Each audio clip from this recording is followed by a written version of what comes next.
चासी हक, जिसे the bloody shirt के नाम से जाना जाता था, सबसे डरावने असैसिन्स में से एक था। चासी हक अकेला खड़ा था एक बड़े ग्रुप ऑफ किलर्स के बीच, तैयार था उन सबका अकेले सामना करने के लिए।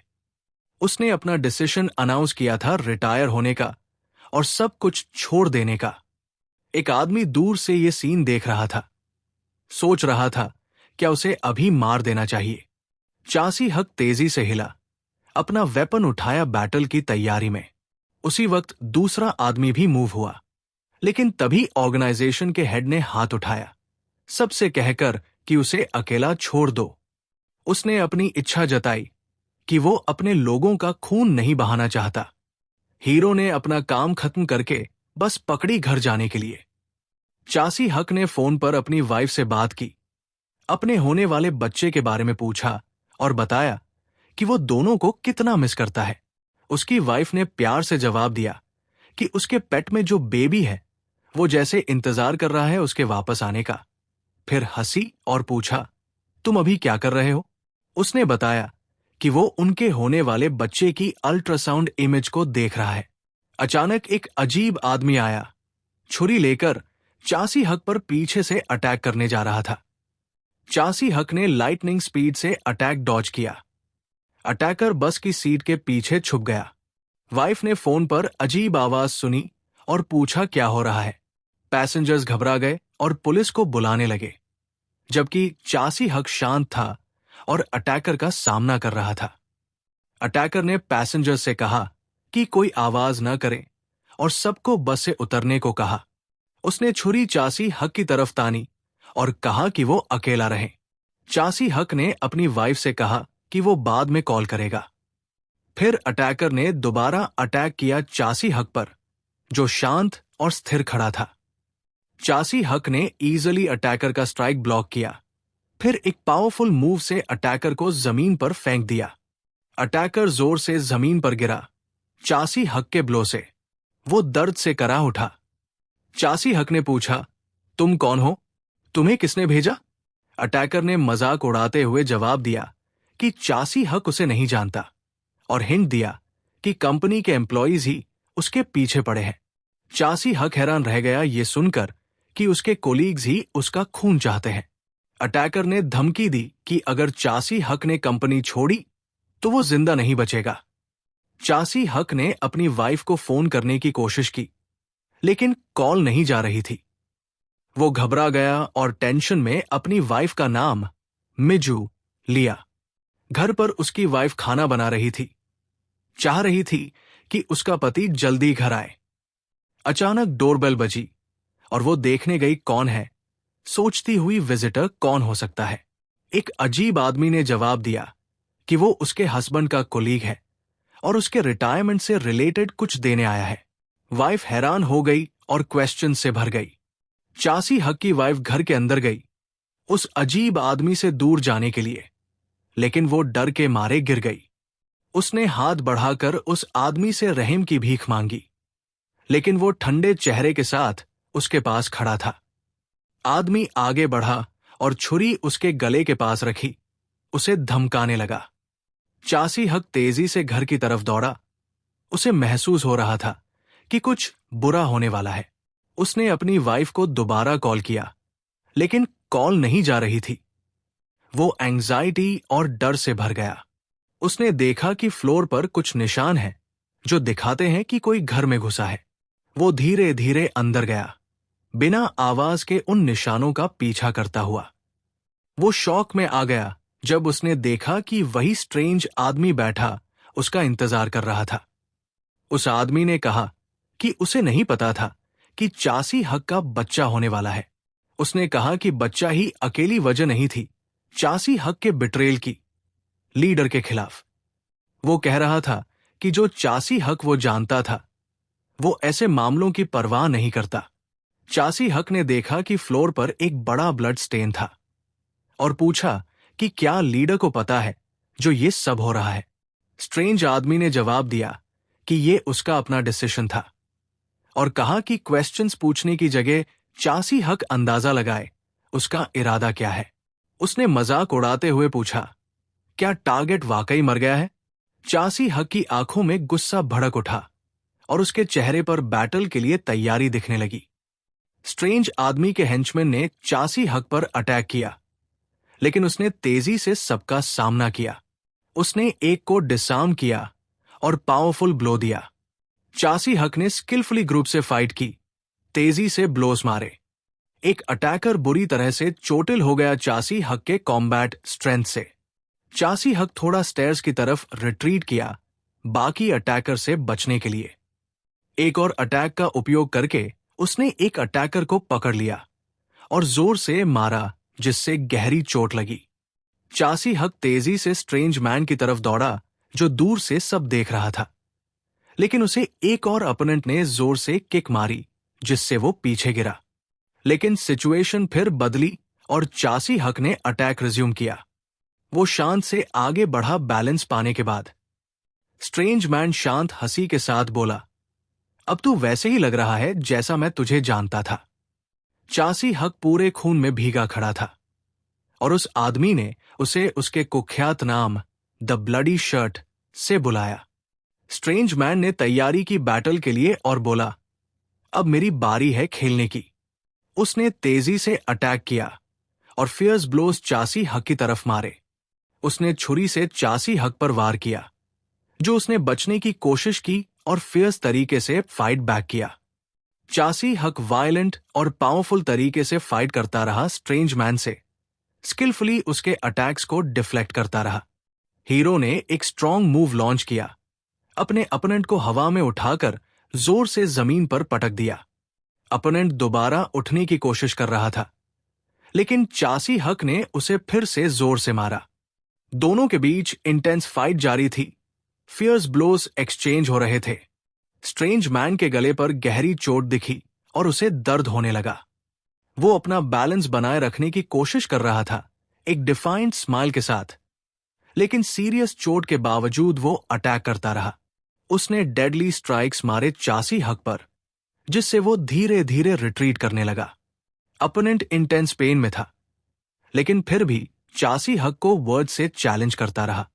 चासी हक ने एक पावरफुल ब्लो उसके चेहरे पर मारा, जिससे वो टेबल पर जा गिरा। स्ट्रेंज मैन रुका और एडमिट किया कि वो चासी हक का सामना नहीं कर सकता। उसने कहा कि वो हार गया है और उसे मार डालने को बोला। चासी हक ने छुरी उठाई और फाइनल ब्लो दिया, उस स्ट्रेंज मैन की जान ले ली। घर एक क्राइम सीन की तरह लग रहा था, हर तरफ लाशें पड़ी थी। चासी हक धीरे धीरे बाहर निकला, खून और लाशों के बीच से। उसके जहन में अपनी वाइफ का हाथ था, जिस पर वेडिंग रिंग थी प्रेगनेंसी टेस्ट के साथ, और वो खुशी भरा पल याद आ गया जब वो दोनों अल्ट्रासाउंड इमेज देख रहे थे।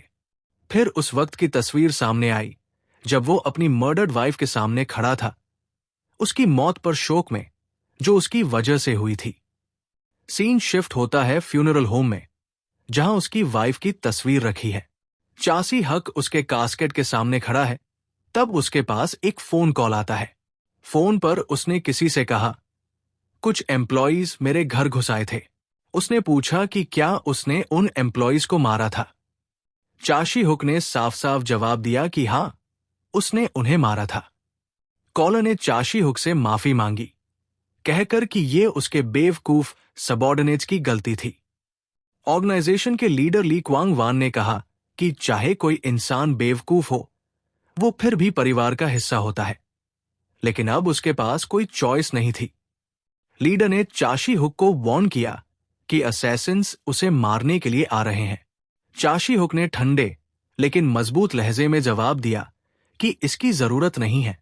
उसने दृढ़ विश्वास के साथ कहा कि वो खुद उनके पीछे जाएगा। उसकी आंखों में एक कठोर नजर और स्पष्ट संकल्प था। एक शादी की फोटो जिसमें चाशी हुक और उसकी वाइफ थे, बाद में खून से सनी मिलती है, उन दर्दनाक हालातों के कारण जो उन्होंने सहे। चाशी हुक अपने घर से गुजरता है, दर्द और अंधेरे के माहौल में, अपनी पुरानी जिंदगी को याद करता हुआ। उसने निश्चय किया कि वो घर छोड़ रहा है, लेकिन वापस आएगा, इस बात का संकेत देते हुए कि अब वो सामना करेगा। वो उस कमरे के दरवाजे से निकला जिसके सामने अब भी खून के दाग थे। और चारों तरफ एक खौफनाक सन्नाटा था। कहीं और एक आदमी एक चाकू से सेब छील रहा था और अपने साथी से पूछा कि हेड ऑफिस ने ज्यादा लोगों की मांग क्यों की है। दूसरे आदमी ने चिढ़कर जवाब दिया, सवाल उठाते हुए कि सिर्फ एक आदमी के पीछे इतने लोगों को क्यों भेजा जा रहा है। ऑफिस के आदमियों ने उस टीम की बात की जो पूरी तरह से खत्म हो गई थी। उन्होंने ये भी कहा कि उनके बॉस ने खुद बैटलफील्ड साफ करने का ऑर्डर दिया था। एक आदमी गुस्से से हेड ऑफिस के लोगों की स्किल पर सवाल उठाता है, कहकर कि वो सब बेकार है और सिर्फ अपने कनेक्शंस पर जीते हैं। दूसरा आदमी जवाब देता है कि ये नेचुरल है क्योंकि दुश्मन द ब्लडी शर्ट है, और कहता है कि कंपनी ने इस बार गलत दुश्मन चुना है। उसने बताया कि ब्लडी शर्ट कितना खतरनाक है, एक असैसिन की तरह लेजेंड है और उसकी हरकतें दूसरों को भी इंस्पायर करेंगी। उस आदमी ने कहा कि अगर छोटी सी भी गलती हुई तो सिर्फ एक आदमी की वजह से एक बड़ी वॉर शुरू हो सकती है। उसका कोलीग उससे कहता है कि ज्यादा ड्रामा मत करो और कि अफवाहें हमेशा बढ़ा चढ़ाकर बोली जाती है। वो आदमी सार्कास्टिकली कहता है, एक आदमी क्या कर लेगा पूरी कंपनी के अगेंस्ट। तभी सब लोग नोटिस करते हैं कि एक अजनबी उनके ऑफिस में आ गया है। सबके चेहरे पर टेंशन और डर आ जाता है जब उन्हें समझ आता है कि वो आदमी चाशी हुक है। चाशी हुक ने शांत लहजे में पूछा कि क्या उनका बॉस यही है। सब लोग कंफ्यूज हो जाते हैं कि ब्लडी शर्ट सीधा हेड ऑफिस न जाकर उनके पास क्यों आया है। एक आदमी सार्कास्टिकली कमेंट करता है, चाकू उठाते हुए, कहकर कि उसका आना परफेक्ट टाइमिंग पर हुआ है। एक और आदमी मजाक उड़ाते हुए चाशी हुक से पूछता है कि क्या वो वाकई अकेला आया है। आदमी गुस्से से भरे होते हैं, लेकिन एक ने चाशी हुक की हिम्मत की तारीफ की कि उसने अकेले उनके ऑफिस में घुसने की हिम्मत की। उस आदमी ने अपने लोगों को ऑर्डर दिया कि ऑफिस के दरवाजे लॉक कर दो। तभी एक बूढ़े आदमी, जिसे छड़ी की जरूरत थी चलने के लिए, आगे बढ़कर सबको रोकता है, कहकर कि कुछ सीरियस होने से पहले रुक जाओ। उस बूढ़े आदमी ने सबको सिचुएशन समझने को कहा, लेकिन कुछ लोग गुस्से में थे और कहते हैं कि चाशी हुक को बिना पनिशमेंट के नहीं छोड़ना चाहिए। बूढ़ा आदमी शांत लहजे में कहता है कि किसी को कॉफी सर्व करो, क्योंकि चाशी हुक उनका गेस्ट है। चाशी हुक बैठ जाता है और बूढ़ा आदमी उससे पूछता है कि वो इस समय उसके पास क्यों आया है। फिर पूछता है कि ऐसे भूले बिसरे आदमी के पास वो क्यों आया है। चाशी हुक उस सवाल को इग्नोर करता है और पूछता है कि क्या उसके पास अभी भी हेड ऑफिस में लोग हैं। चाशी हुक ने बूढ़े आदमी को ऑर्डर दिया कि अपने लोग जमा करो और एक गाड़ी तैयार रखो। उसने सीरियसली कहा कि वो प्रेसिडेंट ली क्वांग वान को खुद मारेगा। रूम में सब लोग गुस्से में आ जाते हैं, पूछते हैं कि वो क्या बकवास कर रहा है। बूढ़ा आदमी अपनी कॉफी टेबल पर रखता है और शांत लहजे में कहता है कि शायद अब देर हो चुकी है। उसने चाशी हुक को बताया कि सक्सेशन की लड़ाई कब की खत्म हो गई है और अब वो एक तरह से एग्जाइल में रह रहा है क्योंकि क्वांग वान और नेवल फैमिली ने उसे हटा दिया। बूढ़ा आदमी चाशी हुक से कहता है कि उसकी पुरानी ताकत अब नहीं रही।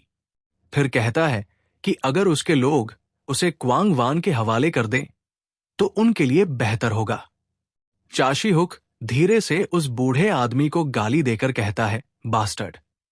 वो उसे ताना मारते हुए कहता है कि वो अभी भी अपने छोटे भाई से डरता है और पूछता है कि क्या उसे डर लगता है कि उसका दूसरा पैर भी काट दिया जाएगा। एक भारी सा आदमी पार्क डुकमैन गुस्से में उठता है और चाशी हुक को कॉन्फ्रंट करता है। पार्क डुकमैन उसे शर्ट से पकड़ता है, कहता है कि उसे कभी पसंद नहीं किया। पार्क कहता है कि वो चाशी हुक को खुद संभालेगा, वरना सब लोग गलत मिसाल लेंगे। वो चाशी हुक को घसीट के ले जाने लगता है, धमकी देता है कि वो उसे मार डालेगा।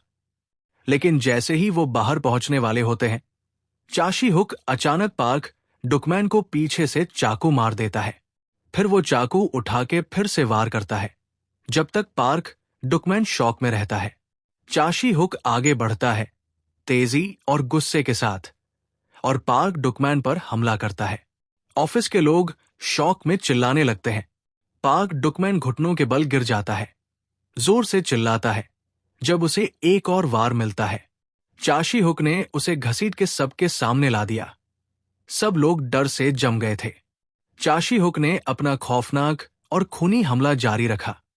वो इतने गुस्से में था कि उसने पार्क डुकमैन का सर टेबल पर जोर से मारा, वो भी बूढ़े आदमी के सामने। बूढ़ा आदमी शॉक में था इस शेयर वायलेंस को देखकर। चाशी ने एक और वार दिया। पार्क डुकमैन के सिर पर खून चारों तरफ उड़ गया। पार्क डुकमैन जमीन पर गिर गया और चाशी हुक शांत खड़ा सब लोगों को घूर रहा था। सब लोग शॉक में थे। फिर चाशी हुक ने बूढ़े आदमी ली बोंग वान की तरफ देखा और एक स्पष्ट जवाब मांगा। उसने एक कदम और आगे बढ़कर कहा कि उसे ही चाहिए था कि वो अपने छोटे भाई को खत्म करता, और फिर एक ठंडी और खौफनाक नजर के साथ पूछा, अगर बूढ़ा आदमी उसका साथ देता उसकी योजना को पूरा करने में। तो भी बुजुर्ग चुप रहा। उसकी आंखें डर और गहरी उलझन से भरी हुई थी। सीन शिफ्ट होता है कंपनी की मुख्य बिल्डिंग में, रात के समय, जहां कई लोग इकट्ठा हुए होते हैं। एक आदमी जो बॉस के सामने खड़ा था कहता है कि कुछ लोग अभी तक नहीं आए हैं। डेप्यूटी चोई इल्हो, जिसे जोडियक ऑक्स के नाम से जाना जाता है, कहता है कि ट्रियो अब तक नहीं आई है। डायरेक्टर सॉन्ग जॉन, जिसे जोडियक रैट कहते हैं, उनके देर से आने पर व्यंग्य करता है, जबकि उन्हें सीधा प्रेसिडेंट ने बुलाया था। डायरेक्टर पार्क सुनुज, जिसे जोडियक मंकी कहते हैं, कहता है कि उनमें बड़ी हिम्मत है जो इतनी देर से आए हैं। उसी वक्त ट्रियो रूम में एंटर करती है। सोचती है कि प्रेसिडेंट ने अब क्यों बुलाया, जबकि पहले उनसे बचते थे उनकी हाई कॉस्ट सर्विसेज की वजह से। उनमें से एक कहता है कि वो सबसे ज्यादा ट्रस्टवर्दी है। दूसरा कहता है सब चुप हो जाओ और प्रेसिडेंट के सामने रिस्पेक्ट दिखाओ। फिर वो प्रेसिडेंट से कहता है कि काफी समय हो गया है उनकी लास्ट मुलाकात को। रूम में सन्नाटा और उत्सुकता छाई होती है। सब प्रेसिडेंट की तरफ देख रहे होते हैं। प्रेसिडेंट तीखे अंदाज में पूछता है, क्या वो अपने जिम्मेदारी को पूरा करने में सक्षम है? ट्रियो का लीडर कॉन्फिडेंटली जवाब देता है और कहता है कि सिर्फ टीम अ का सपोर्ट चाहिए होगा मिशन कंप्लीट करने के लिए। वो पूरी कॉन्फिडेंस के साथ कहता है कि वो इसे जरूर पूरा करेंगे। कहीं और बूढ़ा आदमी चिहोक से कहता है कि जैसे ही लाइक कुआंग वैन मरेगा, नविल जरूर आएगा। उसने कहा कि वो इसके लिए पूरी तरह से तैयार है और पूछता है, क्या चासी हक भी तैयार है? चासी हक एक दृढ़ नजर के साथ जवाब देता है कि उसे बस सही सपोर्ट चाहिए। फिर वो रूम से निकलते हुए कहता है कि अगर बूढ़ा आदमी अपने भाई को सच में मारना चाहता है तो उसे पूरा सपोर्ट देना होगा। फिर चासी हक रूम से निकल जाता है और कहता है कि कंपनी में दोबारा मुलाकात होगी। बूढ़ा आदमी रूम में बैठा रहता है, निराशा में। धीरे से हंसने लगता है। वो अपना चेहरा छुपाता है। फ्रस्ट्रेशन में धीरे धीरे समझने लगता है कि सब कुछ बदलने लगा है। इस बीच चिहोक अपनी कार में तेजी से आगे बढ़ता है, अपनी अगले डेस्टिनेशन की तरफ। उसे कार के मिरर से दिखता है कि कुछ गाड़ियां उसका पीछा कर रही है। दूसरी गाड़ियां तेज होने लगती है और उसे घेरने की कोशिश करती है। पीछा करने वाली कार में ट्रियो के मेंबर कैजुअली नए वॉशिंग मशीन खरीदने की बात करते हैं। अपनी ठंडी सोच को दिखाते हुए वो इस बारे में झगड़ते हैं कि एंटरटेनमेंट डिवाइसेस और गेम्स खरीदे या नहीं, बिना चेस पर ध्यान दिए। वो हाउस होल्ड चोर्स और उनका बंटवारा कैसे करेंगे, इस पर मजाक करते रहते हैं। ट्रियो का लीडर उनकी बातें काट देता है और कहता है कि मिशन पर ध्यान दो और अगर अच्छा काम किया तो इनाम मिलेगा। वो बताता है कि उनका प्राइमरी टारगेट है द ब्लडी शर्ट को खत्म करना। अचानक कार में से एक आदमी देखता है कि चासी हक सीधे उनकी तरफ आ रहा है, एक खतरनाक तरीके से। लीडर ड्राइवर को स्पीड बढ़ाने का आदेश देता है ताकि टकराव से बचा जा सके। चेस एक वायलेंट कार कॉन्फ्रंटेशन में बदल जाता है दोनों साइड्स के बीच। ट्रियो में गुस्सा और टेंशन भर जाता है जब वो सिचुएशन को कंट्रोल करने की कोशिश करते हैं। उनमें से एक चिल्लाता है फ्रस्ट्रेशन में, जब वो लगभग चिहोक की कार से टकरा जाते हैं। ट्रियो की गाड़ियां क्रैश से बचने की कोशिश करती हैं, लेकिन रोड पर कंट्रोल खो बैठी है। उनमें से एक चिल्लाता है कि उनका अपोनेंट बिल्कुल पागल है। वो सबको तुरंत कार्स से बाहर निकलने को कहता है। चासी हक की कार रोड के बीच रुक जाती है और वो बाहर निकलता है, एक छुरी हाथ में लेकर, तैयार कॉन्फ्रंटेशन के लिए। आदमी उस पर हमला करने लगते हैं, पूरे कॉन्फिडेंस के साथ कि वो अकेला है और उनका सामना नहीं कर पाएगा। चासी हक खुद को अटैकर्स पर लॉन्च करता है, सबको एक साथ लड़ते हुए। कार के अंदर ट्रियो में से एक कहता है कि उनका टीम रिट्रीट कर रहा है, लेकिन दूसरा ओवर कॉन्फिडेंस में कहता है कि बाहर के लोग सिर्फ एमेट्योर्स हैं और वो अकेला उन सबसे निपट सकता है। उसका भाई उसके ओवर कॉन्फिडेंस का मजाक उड़ाता है, जबकि ट्रियो का लीडर उन्हें सतर्क रहने के लिए कहता है, वार्न करता है कि यह रात किसी एक के लिए आखिरी हो सकती है। लीडर मजबूती से कहता है कि उन्हें हमेशा की तरह ऑपरेट करना चाहिए और अपना गार्ड डाउन नहीं करना चाहिए। तीनों बैटलफील्ड की तरफ बढ़ते हैं, अपनी यूनिटी और टीम के रूप में काम करने का संकल्प लेते हुए। ट्रियो आगे बढ़ता है चासी हक की तरफ, दिखाता है कि वो एक टीम की तरह एक साथ लड़ते हैं। चासी हक विशसली फाइट करता है, कई लोगों को नीचे गिरा चुका होता है और एरिया खून से भरा होता है। ट्रियो का लीडर शांत खड़ा रहता है और अपने आदमियों को चासी हक को तुरंत मार देने का आदेश देता है।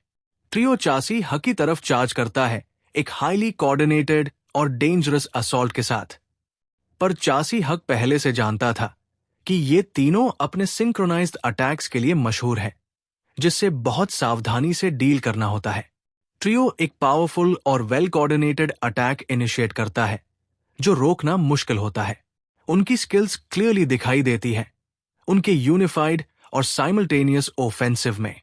चासी हक स्किलफुली एक स्ट्रॉन्ग अटैक को ब्लॉक करता है उनमें से एक का, फिर एक उनमें से ऊपर से वायलेंट स्ट्राइक करता है, जब एक और उसके ब्लाइंड स्पॉट से पीछे से अटैक करता है।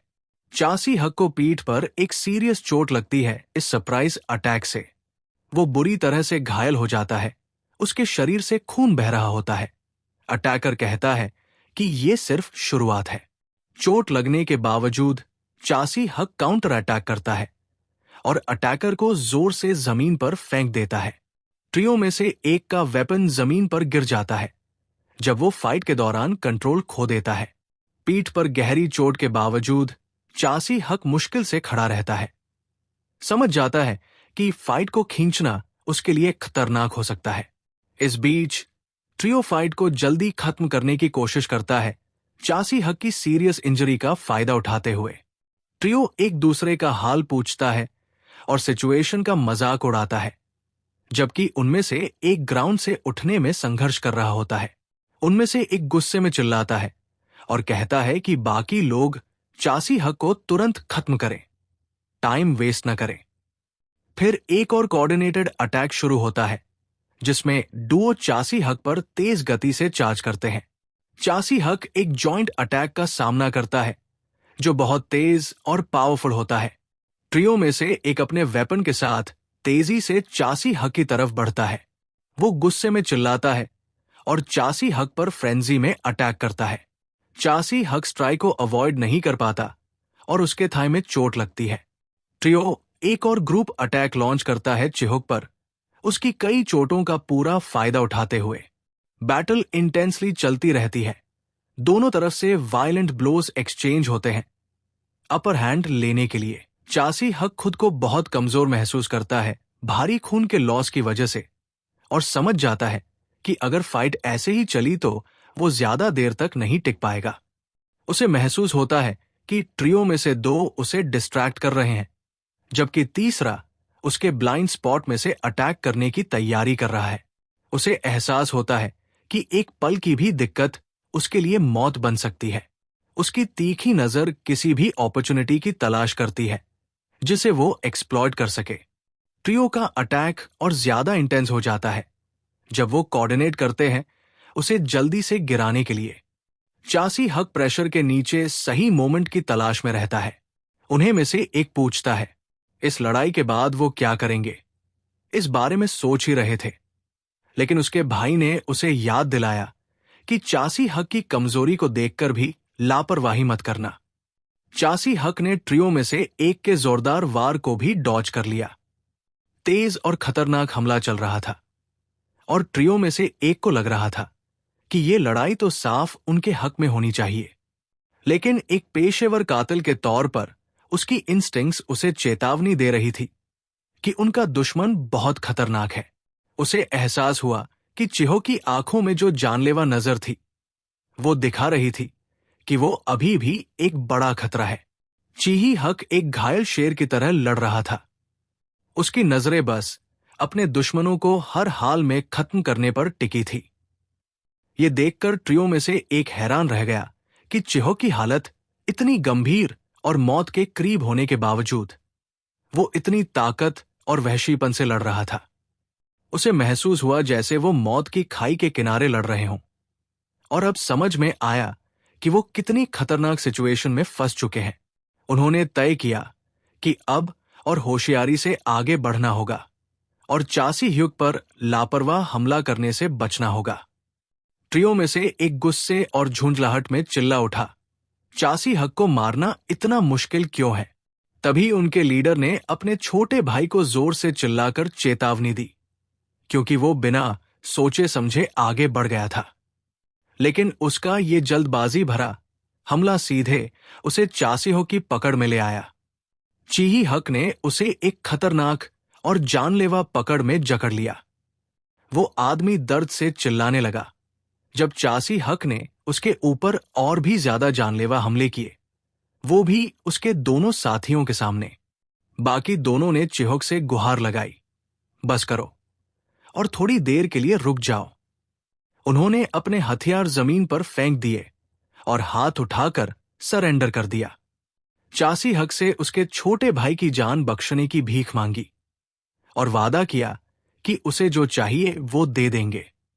लेकिन उनका छोटा भाई ही इसका विरोध करने लगा और बोला, चासी हक को मार डालो और मेरी खातिर मत गिड़गिड़ाओ। ट्रियो का लीडर चासी हक को धमकी देने लगा कि अगर उसने कोई गलत कदम उठाया तो उसे इसका बहुत बड़ा पछतावा होगा। लेकिन चासी हक ने धमकी को पूरी तरह नजरअंदाज किया और एक तेज, ताकतवर वार से छोटे भाई को मार डाला। वो लड़का उसके साथियों के सामने मर गया और वो दोनों हैरानी और सदमे में देख रहे थे। चशीहोक ने उनकी तरफ देखा और कहा, अगर तुम दोनों में से कोई भी जिंदा रहना चाहता है तो तैयार हो जाओ। चासी हक ने उन्हें फिर से अपने हथियार उठाने को कहा और अगले राउंड की तैयारी करने को कहा। दोनों आदमी जान बचाने के लिए फिर से चासी हक पर हमला करने लगे, लेकिन चासी हक ने उनके हमले को बहुत जल्दी और खूबसूरती से चकमा दे दिया, जिससे उनमें से एक का बैलेंस बिगड़ गया। इस हिंसक और जबरदस्त हमले में ट्रियो को कार की तरफ धकेल दिया गया और वो कार से टकरा गए। चिहुक और उसके दुश्मनों के बीच हमलों की टकराहट बहुत ही खतरनाक और तीव्र थी। चीहू ने ट्रियो में से एक पर आखिरी हमला किया और एक निर्णायक वार में उसे मार डाला। दूसरे आदमी ने डर के मारे चिल्लाया और अपने भाई को पुकारा, जिसे उसने अपनी आंखों के सामने गिरते देखा। चासी हक ने एक जबरदस्त किक मारी और अपने आखिरी दुश्मन को जमीन पर गिरा दिया। वो आदमी दर्द से करहाते हुए जमीन पर गिर पड़ा और उसे एहसास हुआ कि उसकी हालत अब बहुत बुरी हो चुकी है। चाय हक आखिरी बचे आदमी के ऊपर खड़ा था, उसे एक बार में खत्म करने के लिए तैयार। और वाकई में चीहू ने उसे भी मार डाला और उस लड़ाई में ट्रियो की कहानी को हमेशा के लिए खत्म कर दिया। चासी हक की कार वहां से तेजी से निकल गई और पीछे सिर्फ खून से सनी तबाही रह गई। कहीं और यह ऐलान किया गया कि टीम का मिशन पूरी तरह फेल हो गया है और उस जगह पर ट्रियो समेत कुल 18 लोग मारे गए हैं। साथ ही यह भी बताया गया कि खून से सनी शर्ट, ब्लडी शर्ट का पता फिलहाल नहीं है और सभी को हाई अलर्ट पर रहने का आदेश दिया गया। बाद में गार्ड्स ने बताया कि खून से सनी शर्ट की लोकेशन आखिरकार पता चल गई है। एक अधिकारी ने तुरंत पूछा, वो कहाँ है? सिक्योरिटी अफसर जवाब देने में हिचकिचाया चिहोक कंपनी के हेडक्वार्टर के सामने खड़ा था, पूरा खून में सना हुआ और अगली टक्कर के लिए तैयार। सिक्योरिटी अफसर ने एक कंपनी अधिकारी को कंफर्म किया कि चासी हक वाकई कंपनी के सामने खड़ा है। टीम लीडर हैरान हो गया और गुस्से में पूछा, क्या वो सच में कंपनी के सामने खड़ा है? उसने सबको आदेश दिया कि चासी हक को थोड़ी देर के लिए रोको और कहा कि वो खुद नीचे आकर उससे मिलेगा। कंपनी के एक आदमी ने अपने साथी से पूछा, क्या वो भी उस लड़ाई में शामिल होंगे? टीम लीडर ने कहा कि सबको तैयार रहना होगा क्योंकि चासी हक अब आ चुका है। उसने अपनी टीम से कहा कि जो लोग पहले चासी हक के साथ काम कर चुके हैं वो अच्छी तरह जानते हैं कि उसकी मौजूदगी का मतलब क्या होता है। टीम लीडर के चेहरे का भाव साफ बताता था कि वो आने वाली लड़ाई के खतरे को समझता है। चासी हक मजबूती से खड़ा था और सिक्योरिटी गार्ड्स उसे घेरने लगे, लड़ाई के लिए तैयार। सिक्योरिटी हेड को एक फोन कॉल आया। एग्जीक्यूटिव डायरेक्टर ने कॉल किया था और मौजूदा हालात के बारे में पूछा। सिक्योरिटी हेड ने जवाब दिया कि सब कुछ कंट्रोल में है, जबकि एग्जीक्यूटिव डायरेक्टर की आवाज में घबराहट थी। एग्जीक्यूटिव डायरेक्टर ने आदेश दिया कि चिहोक को चुपचाप बिल्डिंग में लाया जाए क्योंकि उस समय बहुत सी नजरें उन पर थी। सिक्योरिटी हेड ने अपने आदमियों को अपर मैनेजमेंट के निर्देश अनुसार रास्ता साफ करने का आदेश दिया। गार्ड्स ने घबराते हुए चासी हक के लिए रास्ता बनाया ताकि वो अंदर जा सके। चासी हक बिल्डिंग में घुसा और सब उसे चुपचाप और बेहद सतर्क निगाहों से देख रहे थे। एक सिक्योरिटी अफसर जो चिहोक को जानता था उससे बोला, बात इतनी आगे नहीं बढ़नी चाहिए थी। एक और आदमी जिसका नाम मनसूया था चासी हक के पास आया और कहा कि उसने सुना है क्या हुआ। उसने कहा, जो लोग जिंदा रहने के लिए बने होते हैं उन्हें जिंदा रहने का कोई रास्ता निकालना ही पड़ता है। उसने चेतावनी दी कि इस हालत में बिल्डिंग में जाना खुद को मौत के हवाले करना है क्योंकि चासीहोक की नजरें ठीक से देख भी नहीं पा रही थी। चासीहोक ने मनसूया की चेतावनी को नजरअंदाज किया और कहा, धन्यवाद। उसकी वाइफ मिजू को सच में वो बेबी क्लोथ्स बहुत पसंद आए जो उसने भेजे थे। इससे पहले कि चासीहुक अपना खूनी हाथ मनसूया के कंधे पर रखता, उस आदमी ने जिसने उसे पहले वार्न किया था उसने चुपचाप उसका वार्निंग के लिए शुक्रिया अदा किया। मनसू याओ चुप खड़ा रहा, चासीहुक को चुपचाप जाते देखते हुए, उसकी दृढ़ इच्छा को महसूस करते हुए कि वो अब पीछे नहीं हटेगा। चासीहुक उस बिल्डिंग में घुसा जिसमें उसका पूरा शरीर खून से भरा था, लेकिन किसी ने उसे रोका नहीं। हां, कुछ आदमी जरूर उसके पीछे से उसका पीछा करने लगे। बिल्डिंग के अंदर सिक्योरिटी गार्ड्स बहुत सावधानी से उसके पीछे चल रहे थे, पूरी तरह से अवेयर थे कि खतरा क्या है। चिहोक एलिवेटर में गया, पूरी शांति से खड़ा रहा जब तक दरवाजे बंद नहीं हो गए, वो भी खून से लथपथ और एक भयानक अंदाज में। जब एलिवेटर अपनी मंजिल पर पहुंचा, कुछ आर्म्ड आदमी उसमें उसके साथ शामिल हुए। चिहोक ने उनसे सार्कास्टिकली पूछा कि क्या उनके पास टाइम वेस्ट करने के लिए है। उसने ठंडे लहजे में कहा कि बेहतर होगा कि सब कुछ जल्दी खत्म कर दें। एलिवेटर के दरवाजे बंद हुए और अंदर एक भयानक लड़ाई शुरू हो गई। एग्जीक्यूटिव ऑफिस में एग्जीक्यूटिव डायरेक्टर ने शांत तरीके से पूछा कि ली बोंग वू के आदमियों का क्या स्टेटस है। उसके असिस्टेंट ने जवाब दिया कि ली बोंग वान के सभी आदमियों के हथियार छीन लिए गए हैं और उन्हें मीटिंग रूम में इकट्ठा कर दिया गया है और उनको दिन के अंत तक वहां से जाने नहीं दिया जाएगा। असिस्टेंट ने ध्यान से पूछा कि क्या इतनी सख्ती दिखाना जरूरी था। एग्जीक्यूटिव डायरेक्टर ने बताया कि उसके पास कंफर्म इंफॉर्मेशन है कि चासीहुक ने एल्डर ली बोंग वान से मुलाकात की है। उसने माना कि दूसरों को उसका रिएक्शन ओवर रिएक्शन लग सकता है। फिर उसने एक पुरानी कहानी बतानी शुरू की। जब उसने अपनी अब वाली पोजीशन नहीं ली थी, उस समय एग्जीक्यूटिव डायरेक्टर एल्डर ली बोंग वान के साथ खड़ा था, जिसने उससे सन डब्ल्यू कंस्ट्रक्शन का केस हैंडल करने को कहा था। क्वांग वान ने हैरानी से पूछा कि क्या वाकई उसे ये काम करने को कहा जा रहा है। ली बोंग वान ने ठंडी आवाज में ऑर्डर दिया कि उन लोगों को शुरू से ही कुचल दो ताकि वे दोबारा कभी उनके प्रोजेक्ट में दखल न दें। उसने बताया कि उनके पिता ने सबसे उम्मीदें लगाई थी जब वो किसी आदमी को सामने बहुत बुरी तरह से टॉर्चर कर रहा था। फिर उसने एक भारी वस्तु उठाई और बंधे हुए आदमी पर वार किया। उसके बाद उसने एग्जीक्यूटिव डायरेक्टर क्वांग वान को देखा और मिशन सफलता से पूरा करने को कहा।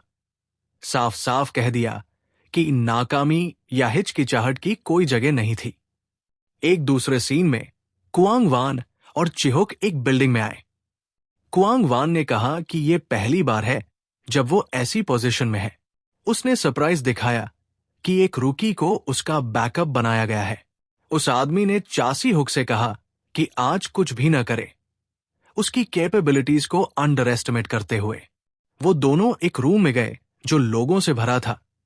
सबने उनका आना बड़े ध्यान से देखा। चिहो की तीखी नजर सब में अलग दिखी जब वो क्वांग वान के साथ रूम में घुसा, पूरी तरह से डेंजर से अवेयर था। क्वांग वान आगे बढ़ा और अपना परिचय दिया, वाइस प्रेसिडेंट ली क्वांग वान। एक अटेंडी ने पूछा कि प्रेसिडेंट ली बोंग वान खुद क्यों नहीं आए मीटिंग में। रेड शर्ट पहने आदमी ने वाइस प्रेसिडेंट से बात करनी शुरू की और कहा कि प्रेसिडेंट ली बोंग वान को बुलाओ क्योंकि उसे उससे कुछ कहना नहीं है। उसने ठंडे अंदाज में उसका मजाक बनाया और कहा कि वो नाकाबिल और मजाक लगता है। रेड शर्ट वाले आदमी ने एक सिगरेट जलाई और कहा कि उनका प्रोजेक्ट अब उनसे छीन लिया जाएगा और बेहतर होगा कि वे इस सच को स्वीकार कर लें। उसके आदमी तेज हरकतें करने लगे जैसे कुछ होने वाला हो। रेड शर्ट वाला आदमी एक डॉक्यूमेंट क्वांग वान के सामने रखकर बोला कि उस पर सी लगा दो। चिहोक उसके पास चुपचाप बढ़ने लगा। रेड शर्ट वाले ने उसकी मूवमेंट देखी और सार्कास्टिकली बोला कि क्या वो कॉन्ट्रैक्ट पढ़ना चाहता है।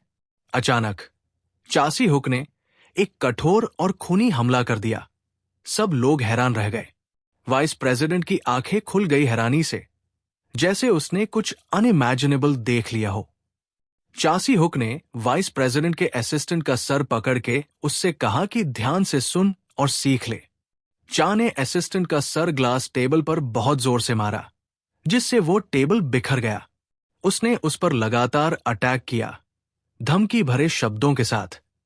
फिर खून से भरी आंखों से चा ने उस आदमी की तरफ देखा और कहा, यह होता है सही वेलकम। उसके आदमी गुस्से में आ गए और चिल्लाकर उस पर हमला करने लगे। चिहोक ने सबसे एक साथ लड़ना शुरू किया, बेहद पावरफुल ब्लोस के साथ। उसने एक के बाद एक फैटल स्ट्राइक्स दिए और पूरा सीन डोमिनेट कर दिया। वाइस प्रेसिडेंट ली वहां खड़ा कांप रहा था।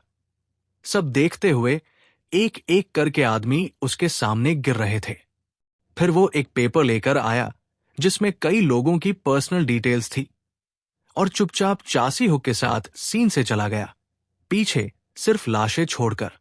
वाइस प्रेसिडेंट ने असिस्टेंट को डांटा उसके केयरलेस एक्शन के लिए, कहा कि एनिमी उनसे ज्यादा थी और उनके पास हथियार भी थे, खासकर जबकि उन्होंने पहले ही ज्यादा असैसिन्स लाए थे। वाइस प्रेसिडेंट ने चिहोक से गुस्से में पूछा कि उसने ऐसे रेकलेस काम क्यों किया। चिहोक ने कॉन्फिडेंटली जवाब दिया कि उसने कभी नहीं सोचा कि वो इस कॉन्फ्रंटेशन में हारेगा। कोई फोन पर कह रहा था कि वो अभी स्टैंड बाय में है और सिर्फ ऑर्डर का इंतजार कर रहा है। कुछ और आदमी वहां आसपास थे जो इंस्ट्रक्शंस के इंतजार में थे मिशन कंप्लीट करने के लिए। कॉल के दूसरी साइड था ली डोंगवान, जिसने सीरियस एक्सप्रेशन के साथ कहा कि अब उनका टाइम आ गया है। उनके आदमी बिल्डिंग में घुसने लगे और ली डोंगवान ने लीथल फोर्स का यूज करने की परमिशन दे दी अगर जरूरत पड़ी तो। एलिवेटर के दरवाजे 41 सेंट फ्लोर पर खुले और एक गार्ड की लाश दिखाई दी। वो बहुत ब्रूटल तरीके से मारा गया था। चासी हुक एलिवेटर से कामली बाहर निकला, पीछे सिर्फ लाश और खून के निशान छोड़ता हुआ। सिक्योरिटी गार्ड्स डरे हुए और सावधानी से मूव कर रहे थे। कुछ लोग चिल्लाने लगे कि पीछे हटो और चासी हुक के सामने मत जाओ। एक गार्ड ने गुस्से में चिल्ला के दूसरों को रोका और खुद एक नाइफ लेकर चिहोक की तरफ बढ़ने लगा। चासी हुक और उस आदमी के बीच तेज और वायलेंट ब्लोज का एक्सचेंज हुआ। चिहोक ने उस आदमी के हाथ पर गहरी चोट पहुंचाई, जिससे वो दर्द से चीख उठा। चा ने उस पर ब्रूट फोर्स से अटैक जारी रखा और भयानक घाव दिए। आदमी दर्द से घुटनों के बल गिर गया, लड़ने के लायक नहीं रहा। चासी हुक ने उस आदमी का गला जोर से पकड़ा। वो छटपटाने लगा, सांस लेने के लिए तरस गया। फिर चिहोक ने उसे जमीन पर जोर से पटका, जिससे उसकी तुरंत मौत हो गई। सबके लिए यह शौक था। बाकी आदमी घबरा गए, लेकिन एक दूसरे को हिम्मत देने लगे कि वो बस एक पागल आदमी था। सभी एक साथ चिहोक पर टूट पड़े, उसे नंबर्स के थ्रू हराने की कोशिश करते हुए। चिहोक की खून से भरी आंखें गुस्से से चमक उठीं और उसने पूरी कॉन्फिडेंस के साथ सभी अटैकर्स का सामना करने की तैयारी की। ऑर्गेनाइजेशन लीडर के ऑफिस में उसका एक एड पूछता है, क्या रिजर्व टीम को डिप्लॉय करना चाहिए, क्योंकि दुश्मनों की संख्या बहुत ज्यादा हो गई है। ऑर्गेनाइजेशन लीडर ने कॉन्फिडेंटली जवाब दिया कि यह जंग नंबर्स पर नहीं, बल्कि पहला कदम किसने उठाया उस पर निर्भर करती है। लीडर ली डाग वैन ने अपने एड से पूछा, क्या अगर वो चासी हक के सामने होता तो क्या उसका सामना कर पाता। इसी बीच चिहोक वायलेंस और ब्रुटैलिटी के साथ लड़ता रहा। एक आदमी को पकड़कर उसे चाकू से घायल करने की तैयारी करता है। ली डाग वैन ने कहा कि सिक्योरिटी गार्ड्स सिर्फ सैलरी लेने वाले लोग हैं और पैसा चाहे जितना भी हो, कोई भी अपनी जान उसके लिए दांव पर नहीं लगाता। उसने कहा कि जो ब्लडी सीन सामने अनफोल्ड हो रहा है वो चिहोक की ताकत और खतरा दिखाता है, खासकर उन लोगों के लिए जिन्होंने उसे पहले लड़ते हुए देखा है। जो भी चासी हक को कॉम्बैट में देख चुका है, उससे ये समझ आ चुका होगा कि उसका सामना करना मौत के बराबर है। अपने प्राकृतिक डर के बावजूद कुछ लोगों ने अब भी अपने हथियार पकड़े हुए थे और चिहोक का सामना करने से पीछे नहीं हटे। लोग घनिष्ठ होकर चासी हक के आसपास जमा हो गए, ये जानकार भी कि वो एक अत्यधिक खतरनाक अपोनेंट है। अचानक कोई सीन में घुसता है चिल्लाते हुए कि लाए बोंग वैन के लोगों ने भी अपना अटैक शुरू कर दिया है। सिक्योरिटी गार्ड्स कंफ्यूज्ड हो गए इस नए अटैक से और गुस्से में पूछने लगे कि लाए बोंग डब्ल्यू के लोग इंटरफियर क्यों कर रहे हैं, जब उनका टारगेट सिर्फ चासी हक था। लाए बोंग डब्ल्यू के लोग काम लेकिन फर्म रिजॉल्व के साथ बिल्डिंग में प्रवेश करते हैं, जो उनके एनिमीज के बीच और ज्यादा अफरातफरी पैदा कर देता है। ली बोंग डब्ल्यू फोर्सेस का कमांडर जोर से अनाउंस करता है कि सबको फुल कॉन्फिडेंस के साथ अपना अटैक एक्सिक्यूट करना होगा। लाए बोंग वैन के लोग एक तीव्र और जोरदार हमला शुरू करते हैं, पूरी तैयारी के साथ बैटल का फ्लो बदलने के लिए। कहीं और लाए कुआंग कमेंट करता है कि अब मजा आने लगा है। उसने एक विशेष ग्रुप, जिसे 12 ज़ोडिएक्स कहते हैं, उनको इकट्ठा किया था और उन्होंने कंफर्म किया कि वो उसके ऑर्डर्स के लिए रेडी है। लाई कुआन ने अपने आदमियों को टास्क्स असाइन करने शुरू किए और मंकी और पिग नाम के 2 लोगों को लोअर लेवल डिफेंड करने भेजने का ऑर्डर दिया। उसने अनाउंस किया कि वो दोनों को इन प्रयासों के लिए 1-1 बिलियन का रिवॉर्ड देगा। फिर उसने दूसरों को ऑर्डर दिया कि चासी ह्यूक को बिना किसी हेजिटेशन के ऑन साइट मार दिया जाए। उसने ये भी ऐड किया कि जो भी इस मिशन में सफल होगा उसे 10 बिलियन का बड़ा इनाम मिलेगा। प्रेसिडेंट ने अनाउंस किया कि वो पर्सनली चासी हक को मारना चाहता है, लेकिन अगर कोई उसे जिंदा ले आए तो उसे एक खास प्रमोशन मिलेगा। लोग प्रिपेयर होने लगे और मूव आउट करने लगे क्लियर रूल के साथ कि कोई रिवॉर्ड शेयर नहीं होगा, विनर सब कुछ ले जाएगा। ग्रुप पूरी फोर्स के साथ एडवांस करने लगा, जानकार कि सिचुएशन बहुत डेंजरस है। कहीं और सिक्योरिटी गार्ड्स ने देखा कि 12 ज़ोडिएक्स टीम आ गई है और वंडर करने लगे क्या ये उनकी मदद करने आए हैं। उनमें से एक ज़ोडिएक चासी हक के पास आया और बोला कि जो उसने किया है वो किसी भी लिमिट से परे जा चुका है और अब वापस जाने का कोई रास्ता नहीं है। उसने बोला कि ये सिचुएशन डिसग्रेसफुल है और पूछा कितने लोगों को मरना पड़ेगा उसकी वजह से। चासी हक ने कोल्डली जवाब दिया, एक लाश के पास से चाकू उठाते हुए, और पूछा कि उन्हें उससे लड़ने के लिए कितना पैसा दिया गया है। ज़ोडिएक्स इस सवाल से सरप्राइज हो गए और उनमें बेचैनी पैदा होने लगी। चासी हक गुस्से से बोलता रहा कि अमाउंट काफी बड़ा होना चाहिए ताकि जो होने वाला है वो उसके लायक हो। कुछ लोग गुस्सा होने लगे ये जानकर कि ज़ोडिएक टीम को अलग से पैसे दिए जा रहे हैं, जिससे अनफेयर ट्रीटमेंट पर रिजेंटमेंट पैदा हुआ। एक ज़ोडिएक गुस्से में आगे बढ़ा और बोला, चासी हक लगता है मरने के लिए तरस रहा है। उसने जोश में कहा कि वो उसकी ये इच्छा पूरी करेगा। एक ब्रूटल और वायलेंट कॉन्फ्रंटेशन शुरू हुआ चासी हक और ज़ोडिएक फाइटर के बीच, जिसने फियर्स अटैक लॉन्च किया। चिहोक लाइटनिंग स्पीड से बैटल में घुसा और अपने अपोनेंट को डेडली ब्लोज दिए। इंटेंस बैटल चलता रहा जैसे चिहोक एक एक करके अपने दुश्मनों को गिराता गया। एक ज़ोडिएक ने एक शार्प वेपन का इस्तेमाल करके चासी हक पर हमला किया, लेकिन चासी हक ने उसे डॉज करके फैटल स्ट्राइक की। एक और ज़ोडिएक फाइटर भी चिहोक के हाथों घायल हो गया। एक आदमी ग्रुप अटैक करता है, रेज में चिल्लाते हुए। लोग सभी डायरेक्शन से चासी हक पर हमला करने लगे। चिहोक ने अपने आप को फियर्स ग्रुप असॉल्ट से डिफेंड किया, अपनी एक्सेप्शनल कॉम्बैट और डिफेंसिव स्किल्स दिखाते हुए। एक आदमी ने एक मैसिव आयरन चेन से चासी हक को मारने की कोशिश की। उस आदमी ने गुस्से में चिल्लाते हुए कहा, चासी हक मर जाए।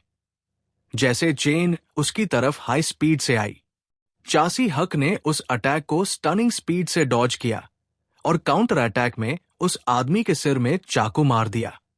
हालांकि चासी हक एक पुरानी फुट इंजरी से पेन में था जो उसे ट्रियो के साथ फाइट में लगी थी, लेकिन उसने लड़ना नहीं छोड़ा। एक आदमी पीछे हट गया डर के मारे, चिल्लाते हुए और चासी हक से नजदीक न आने की भीख मांगता हुआ। वो आदमी फ्लोर पर बैठा डर के मारे कांप रहा था। जब खून से भीगा चासी हक धीरे धीरे उसके पास आया, तब उसने पैनिक में चिल्लाया कि प्रेसिडेंट ने 10 बिलियन का इनाम रखा है चासी हक को मारने के लिए। बाकी सिक्योरिटी गार्ड्स इस रेवलेशन से शॉक हो गए और गुस्से में पूछने लगे क्या उनके सुपीरियर्स ने उनसे ये बात छुपाई थी। वो आदमी पैनिक में चिल्लाया और बाकी लोगों से कहा, चासी हक को तुरंत मार दो और रिवॉर्ड क्लेम करो। एक सिक्योरिटी गार्ड ने जवाब दिया कि अगर उसने ये बात पहले बताई होती तो वो उसके साथ मिलकर लड़ते। सब लोग चुप खड़े रहे सीन देखते हुए, बिना इंटरवीन किए, जब वो आदमी उनसे उसे बचाने की भीख मांगता रहा। चासी हक ने कामली बोला और 10 बिलियन के सम का मजाक बनाते हुए कहा कि प्रेसिडेंट सच में डेस्परेट हो गया है। उसने गार्ड्स को काम कॉन्फिडेंस के साथ चैलेंज दिया कि अब टाइम आ गया है कुछ पैसा कमाने का उससे लड़कर। चासी हक ने एक टोन ऑफ डिफाइंस के साथ कहा कि उसे मारना ही उनका एकमात्र टारगेट है। चिहोक अकेला एक बड़े ग्रुप के सामने खड़ा था, सार्कास्टिकली कमेंट करते हुए कि उनके लिए ये फाइट डूएबल लग रही है। इसी बीच फर्स्ट फ्लोर पर एक और मेजर बैटल शुरू हो गया ऑर्गेनाइजेशन के लोगों और ली बॉन्ग वैन की टीम के बीच। ज़ोडिएक डॉग तेज और पावरफुल एंट्री के साथ एक एनिमी को मार देता है। ज़ोडिएक रूस्टर और ज़ोडिएक पिग भी अपने अपोनेंट्स को अटैक करते दिखते हैं।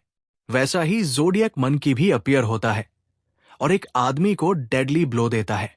ज़ोडिएक वॉरियर्स पूरी फोर्स के साथ फाइट करने को रेडी थे, बिना पीछे हटे। ज़ोडिएक लीडर ने ऑर्डर दिया कि ज़ोडिएक डॉग स्टेयर्स का कंट्रोल ले और ली बॉन्ग वैन के लोगों को ऊपर जाने से रोके। उसने ज़ोडिएक रूस्टर और ज़ोडिएक पिग को कहा कि एंट्रेंस ब्लॉक करें ताकि और अटैकर्स अंदर ना आ पाए।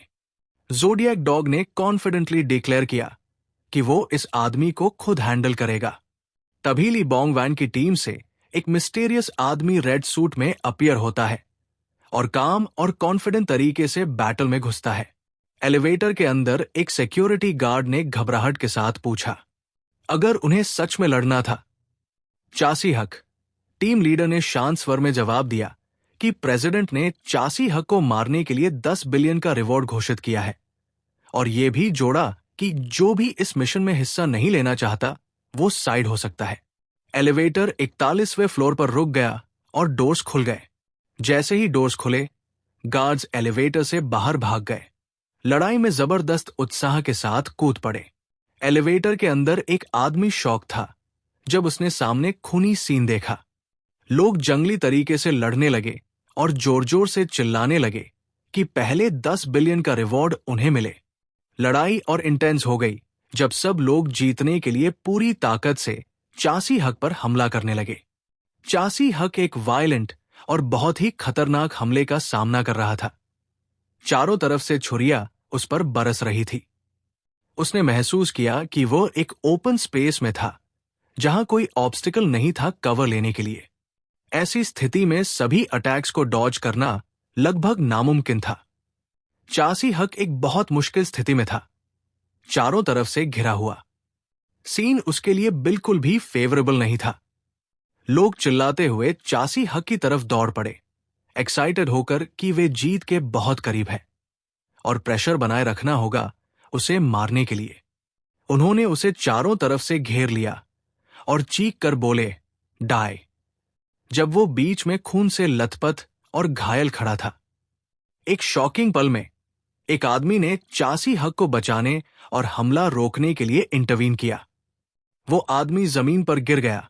दूसरे लोग हैरान रह गए इस अनएक्सपेक्टेड शिफ्ट से। लोग कंफ्यूजन में जम गए और टीम लीडर की तरफ देखा। लीडर ने गुस्से से चिल्लाते हुए सबको रोकने को कहा। पूछा कि और कितने लोग मरेंगे इस लड़ाई के खत्म होने से पहले। उसने गुस्से से कहा कि क्या वे लोग सच में एक दूसरे को मारते रहेंगे प्रेसिडेंट के पागल ऑर्डर्स के लिए। उसने चेतावनी दी कि अगर वे गलत तरीके से रिटायर हुए तो वे भी चासी हक जैसे बन जाएंगे। उसने जोर से बोला कि प्रेसिडेंट पर भरोसा नहीं किया जा सकता और रिवॉर्ड भी गारंटीड नहीं है। उसने स्ट्रांगली सजेस्ट किया कि लड़ाई तुरंत रोकी जाए, लेकिन कुछ लोग हेजिटेंट दिख रहे थे उसके फैसले को लेकर। एक आदमी ने गुस्से से चिल्लाया कि अब ह्यूमन इमोशंस क्यों आ रहे हैं। उसने जोर दिया कि उनका काम पैसों के लिए मारना है, बस और कुछ नहीं। दूसरे लोगों ने उस पर इल्जाम लगाया कि वो बस बहाना बना रहा है ताकि वो रिवॉर्ड खुद ले सके, स्पेशली जब वे लोग जीत के इतने करीब है। ग्रुप में डाउट फैल गया जब एक ने टीम लीडर की सडन अपीयरेंस की टाइमिंग पर शक व्यक्त किया। दो आदमियों ने गुस्से में चिल्लाते हुए उस पर और दूसरों पर कावर्डाइज और बिट्रेल का इल्जाम लगाया। जोर दिया कि पैसा सबको चाहिए, सिर्फ उसे नहीं। लोग हिस्टेरिकली चिल्लाने लगे, एक दूसरे पर बार बार बिट्रेल का इल्जाम लगाते रहे। इस केओस के बीच एक आदमी ने अपने ग्रुप को ऑर्डर दिया कि वे दूसरे ग्रुप्स को भी मार डालें और इनफाइटिंग शुरू हो गई। चासी हक ने मौका देखा और तुरंत एक आदमी पर अटैक किया, सबको चौंका दिया। वो बिजली की रफ्तार से भीड़ के बीच से गुजरा, हर रास्ते में सबको गिराता चला गया। अपनी चोटों के बावजूद चासी हक इमरजेंसी एग्जिट तक पहुंच गया। दर्द से कराह रहा था और मुश्किल से अपने आप को संभाल रहा था। लोग पीछे से गुस्से में चिल्लाते हुए एक दूसरे को कह रहे थे कि उसे भागने से रोको। टीम लीडर ने तेज आवाज में ऑर्डर दिया कि उसे तुरंत इंटरसेप्ट करो। गार्ड्स आगे बढ़े, चासी हक के पीछे भाग गए उसे रोकने के लिए। वे डोर से बाहर निकले, चासी हक के निशान का पीछा करते हुए चिल्लाए, वो वहां है। चासी हक स्टेयरकेस पर रुक गया, मुश्किल से खड़ा था। एक और बैटल के लिए तैयार हो रहा था। लोग उस पर चिल्लाते हुए दौड़ पड़े कि वो अब बस मरने ही वाला है और अब उसे खत्म करना ही पड़ेगा। चासी हक ने अपनी पूरी ताकत से लड़ा। अपनी गंभीर कमजोरी और गहरी चोटों के बावजूद कुछ लोगों को नीचे गिरा दिया। भारी ब्लोज खाते हुए भी चासी हक लड़ता रहा और अपने दुश्मनों को घायल करता रहा। एक आदमी ने गुस्से में चिल्लाया कि चासी हक अब रेजिस्टेंस बंद करे और बस मर जाए। खूनी और वायलेंट बैटल स्टेयरकेस पर जारी रही। बहुत से लोग उस क्लैश में मर गए। कुछ लोग चासी हक की सैवेजरी से डर के मारे पीछे हटने लगे, जबकि कुछ लोग अभी भी आगे बढ़ते रहे। सबकी आंखों में गुस्सा और डर साफ दिख रहा था। जब उन्होंने एक फाइनल अटेम्प्ट किया उसे गिराने के लिए, एक आदमी ने गुस्से से चीखकर चासी हक पर दौड़ लगाई, लेकिन अगले पल वो जमीन पर गिर गया जब चासी हक ने उसे गिरा दिया। उसका छुरा दूर जा गिरा। चासी हक की आंखें तेज और ठंडी थी जब उसने अपने अपोनेंट्स की तरफ देखा, जो उसकी ताकत देखकर हिल गए थे। वो एक विशाल कॉर्पसेस के पाइल के ऊपर खड़ा था, जिस वजह से अटैकर्स के लिए उस तक पहुंचना बहुत मुश्किल हो गया था। लोग संघर्ष कर रहे थे चढ़ने के लिए, क्योंकि लाशों के इतने ढेर की वजह से स्टेयर्स चढ़ना मुश्किल था। 3 लोग नीचे खड़े थे, महसूस कर रहे थे कि जैसे स्टेयर्स डर की वजह से असंभव रूप से लंबे हो गए हों। उनमें से एक पैनिक में आ गया और दूसरों को शांत करने लगा। विनती की वे चासी हक की तरफ मत दौड़ें। लोग बड़े सावधानी से स्टेयर्स चढ़ने लगे, कोशिश करते हुए कि वे लाशों पर ट्रिप न करें। अचानक एक आदमी को रियलाइज हुआ कि उनकी संख्या काफी कम हो गई है बिना किसी को पता चले, जो कि पैनिक का कारण बना। चासी हक स्टेयर्स के टॉप पर खड़ा था, गंभीर रूप से घायल, लेकिन अभी भी लड़ रहा था। ठंडे स्वर में कह रहा था कि आगे बढ़ते रहो। लड़ाई के बीच चासी हक ने एक आदमी से गुस्से में सवाल किया, जो उसके सामने ज्यादा हेजिटेंट लग रहा था। उसने गुस्से से अपना कमांड दोहराया और वो आदमी रोने लगा, कहने लगा कि वे गलत थे और उसे जाने देने की विनती करने लगा। लेकिन चासी हक ने उसकी विनती को अनदेखा किया और ठंडे लहजे में फिर से कहा कि आगे बढ़ो। लोग डेस्परेट होकर विनती करने लगे कि उसने काफी लोगों को मार दिया और इस बार उन्हें छोड़ दे। चासी हक ने शांत और ठंडे लहजे में जवाब दिया कि इस सिचुएशन में मर्सी नाम की कोई चीज नहीं होती। फिर उसने कहा कि अगर उन्हें जिंदा रहना है तो अपने छुरे उठाओ और मारने की कोशिश करो। अगर आगे देखना है तो कमेंट करो ओके।